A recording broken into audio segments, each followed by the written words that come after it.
Good morning, student. Myself UK Singh, science teacher at ISL Monity Dhanbad. Today we will going to start a new chapter. That is the first chapter of class 8. Okay, so class 8.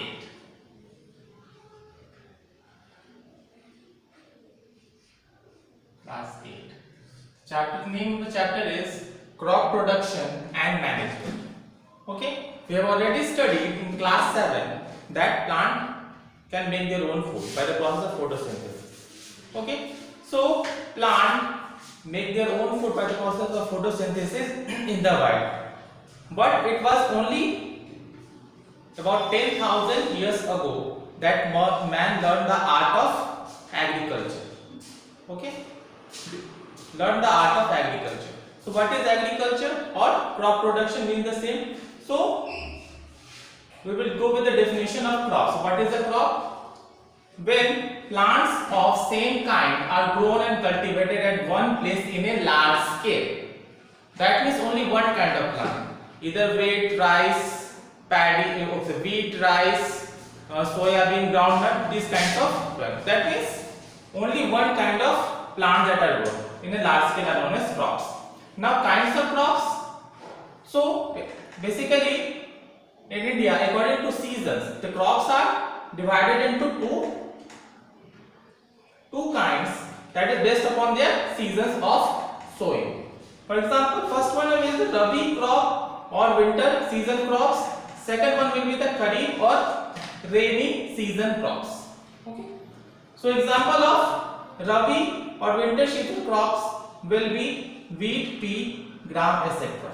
It is basically what is grown in from the month of October to March. Whereas Kharif or rainy season crops, the examples will be paddy, maize, groundnut, etc. And it is grown in the rainy season. That is from August to September. Okay. Why there is different season for different crops? Because different crops need different climatic conditions for their growth. For example, paddy needs water. Very much water. Paddy needs very much water. That means if 1 kg of paddy needs approximately 5,000 liters of water. But in contrast to that, wheat doesn't require that much water. Wheat is grown in less water. Okay, as compared to paddy. Okay, paddy and rice mean the same. Okay.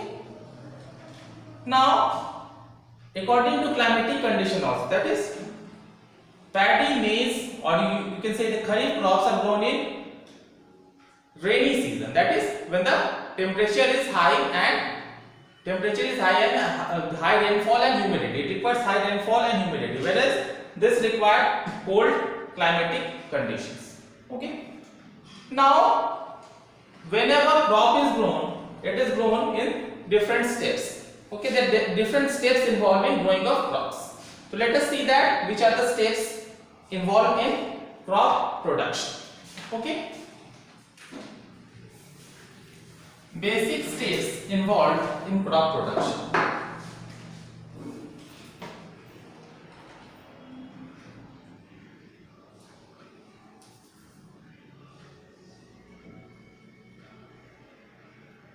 Basic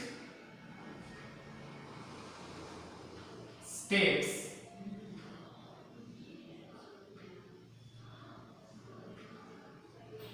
of crop production.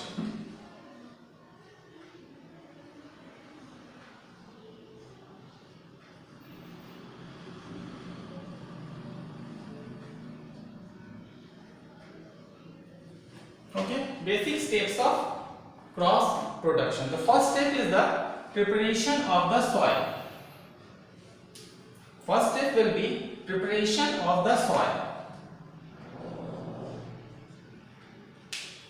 In this process, soil is prepared for sowing of seed.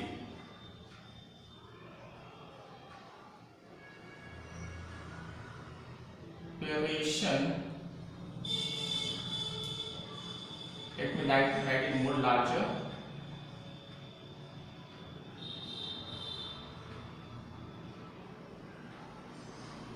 Preparation of soil. This is the first step. Soil is prepared. We will discuss this step separately. Okay, in chronological order. Okay. The second step will be sowing.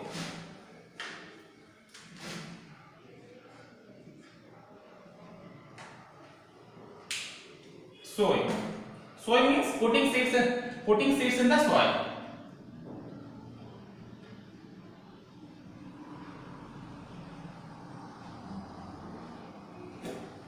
The third step will be adding of fertilizers and manures.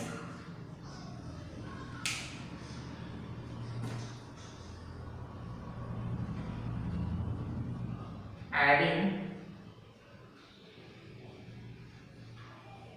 fertilizers and manures.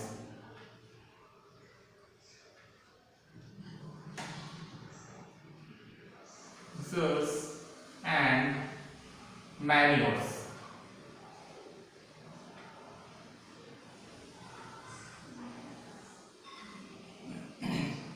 Now, these are the first three steps. Apart from this, there are other steps like protection from weeds, harvesting and storage. So first we will discuss this first three steps which are very important. Okay. So first step will be preparation of soil. Now soil need to be prepared before sowing of seed. So we basically need to loosen the soil. We basically need to loosen the soil so that plant root can penetrate deeper. All the nutrient can mix properly and the root can able to spread through the small spaces. Even root needs respiration. Okay. So for this purpose, either we will do it with plug, that is traditionally done. Plug is attached to a bullock and it is driven around the field so that the soils can be loosened. Okay.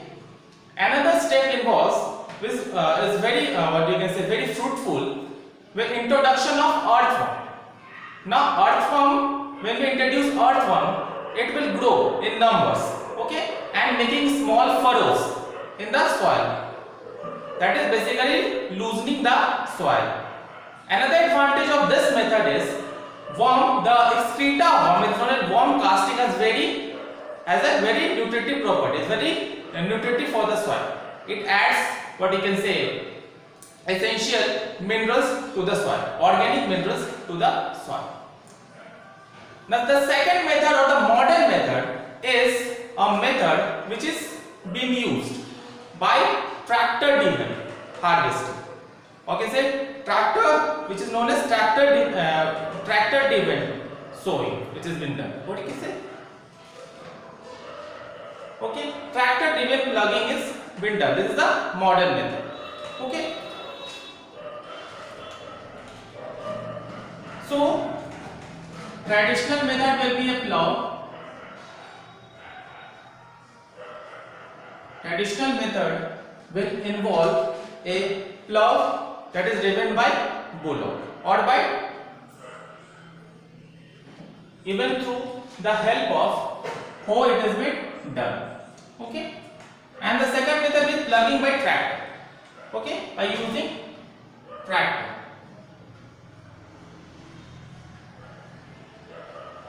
Okay, tractor driven cultivator.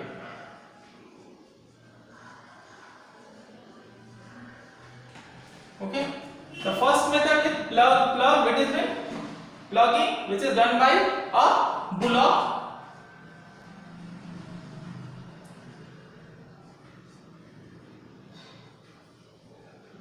Which is done by basically bullock, or you can say ox, or in some places it's done through buffaloes and elephants also. Okay, so plug driven by bullock, tractor driven cultivator. It is the traditional method, is the modern method. So what is the basic purpose of crop production? The basic purpose of crop production is to loosen the soil. In order to make it loose.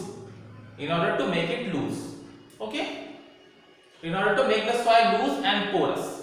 Okay, the second stage involved will be known as sowing. Now what is sowing? Sowing is putting seeds into the soil. Sowing is basically putting seeds into the soil.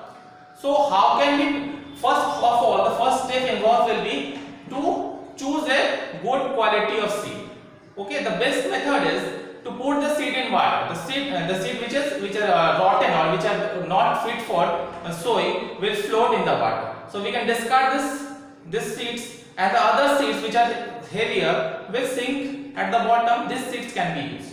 Another method will be, another what you can say important step will be to choose the good yielding varieties of seeds. Okay. Now seeds are sown. The sowing is basically done with the help of a funnel driven. A funnel. This funnel is lodged in the what you can say field, and seeds are been coated. Okay. Or the modern method will be tractor driven seed driller. Tractor driven seed driller. It has been done. So these are the two methods of sowing of seeds.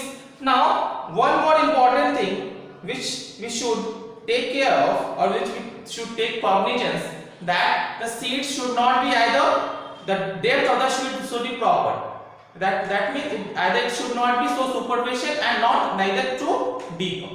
If it's so superficial, then it will, if it is what you can say put superficially, then what you can say birds will finally eat it up. So it will of no use. If it is buried so deeper at what you can say higher depth, then it will rot on its own. It will not be able to germinate. Okay, so these are the two methods. Second method is the distance. There should be proper distance between two seeds.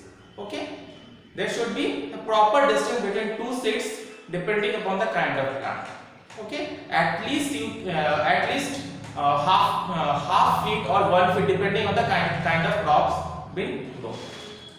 The third is very important, that is adding fertilizers and manures. So what are fertilizers and manures? So soil, we all know that we need nutrients for our growth, development, energy requirement and various metabolic functions. But plants, similarly plants also need nutrients, and their nutrients are slightly of different nature, slightly simplified nature. So basically plant needs the nutrients which are known as N, P, K. N for nitrogen, P for phosphorus and K for potassium. Apart from this, they also need calcium, magnesium, sulfur.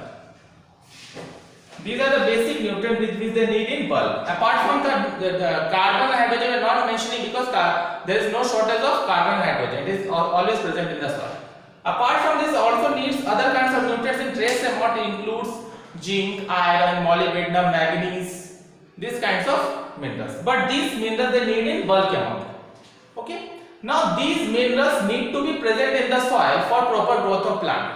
For the proper growth of plant, this what you can say, this component need to be present in the soil for the proper development of plants. Now how can this, the proper adequate amount of these can be present in soil? So basically what is happening here, that we use the same land again and again in the whole year. So what happens, suppose we have grown rice, then we are growing vegetables, then we are growing oil seeds. So approximately in a what you can say, in a field 3 to 4 or maximum 11 to 12 kinds of crops are grown in the whole year. Now these plants need nutrition. So whenever we are harvesting, or even the final step cutting of the crops, and we are growing the new one, they need nutrition. So nutrition becomes short because we are continuously growing crops time and again in the whole year. Okay, so they are just using up the nutrients. Okay, and we need to add more nutrients in order to for the proper growth of the plant. So how can we just add it? There are two ways of adding it. First is the method by using chemical salts, that is known as fertilizer, and second is the natural one which is known as manures. So fertilizers are basically inorganic salts. The example of fertilizers will be urea, superphosphate. These are added. Okay, in order to what you can say increase the nutrients of the soil. Okay, then second one is manure. Manure is nothing but decomposed organic matter. Okay, so manure is a natural substance, and manures are formed naturally in the field, or you can say in the wild. So you can say if in a jungle or in a tropical rainforest or any kind of forest, trees are growing. Okay, they are very densely populated. All plants and trees need the same amount of nutrients, more or less. They need the same amount kinds of nutrients. But in wild, what is happening here? That the decomposition of the litter, dead and decaying organic matter of plants and animals are just decomposing by the action of bacteria and fungi, another microorganism, and they form a dark amorphous layer which is known as humus, which is a nutrient reservoir. But in what you can say crop field, in crop field, we are which is like just a artificial ecosystem. Okay, we are just growing the what you can say crops and cutting and continuously growing the new one. Therefore, the nutrition requirement need to be more than in a wild or bewildered environment. Okay, so adding of fertilizers and manures will add this kind of quantity. Either we can use fertilizers or we can use manures. Okay, so both have some pros and cons. Okay, so manures are natural, that is they are produced by decomposition of organic matter. They can prepare in fields or in houses also by decomposition of organic matter. Okay, but fertilizers are produced in factories. They are inorganic salts. Okay, so fertilizers, long-term use of fertilizers will be harmful for the plant because it will make the soil in the long term unfit for cultivation, whereas manure in the long term is beneficial. Okay, another advantage of manure is that it increases the water holding capacity of the soil. Okay, it makes the soil porous, it improves the texture of the soil, and also the number of what you can say microbes, crop friendly microbes, which actually produce nutrients in the soil. Okay, but the long term use of fertilizers is harmful and it will make the soil what you can say poisonous in the long run, or it will alter the pH of the soil, which will eventually be counterproductive for the soil. These are two terms. Now there are some advantages of fertilizer over manures also. There are some advantages of fertilizers over manures also, which are there. Let us narrate them. So advantage of fertilizer over manure, that fertilizers are easy to handle, but manures are bulky, they are not easy to handle. Fertilizer can be what you can say applied to the soil. Fertilizers can be applied to the soil more easily. That is, you can just simply mix it in water and spray it in the soil. But manures are bulky, it is not easy to handle. Another point is fertilizer will give instant result, but manure will take time. So if you are in a two separate fields, we are using in one we are using fertilizer and another we are using manures. So during the first few years, the productivity in the field in which fertilizers is used will be more in the first 2 years as compared to manure. But in the long term, as you can see, the productivity will be more in manures. Okay, and at the same time, by using of manure, organic crops can be produced. So organic crops are very good for health, and nowadays it is of increasing demand. Okay, there is an increasing demand of organic products because they are good for health. Okay, whereas fertilizers grown crops are not considered good because they what you can say they harm the body. Okay, because basically they are chemical salts, so they harm the body and are carcinogenic. That is, they can produce cancer. Okay, so these are the few important steps we have discussed in the first class. In the next class, we will discuss about the different other steps like irrigation, harvesting, protection from weeds, and what you can say storage. Thank you friends. We will meet in the next class.